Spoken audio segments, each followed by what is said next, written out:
Aí, pronto, feito a hélice, agora está aqui nosso ventilador.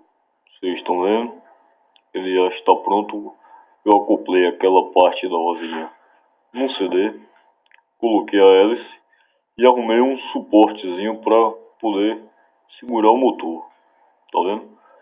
Aqui está o cabo USB e arrumei também um carregador para poder, se eu quiser ligar ele na tomada, posso pegar e inserir aqui para ligar, senão no computador, ok?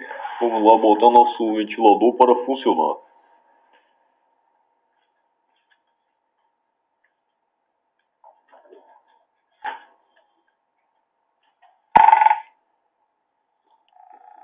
Vocês estão vendo aí nosso ventilador funcionando.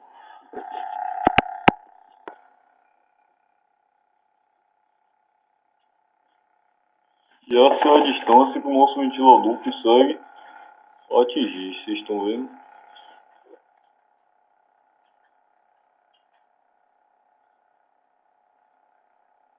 Uma folha, né? Vamos botar aqui para que vocês possam visualizar melhor.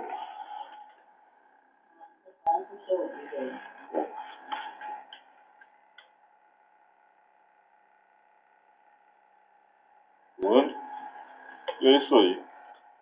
E aí, galera, muito obrigado.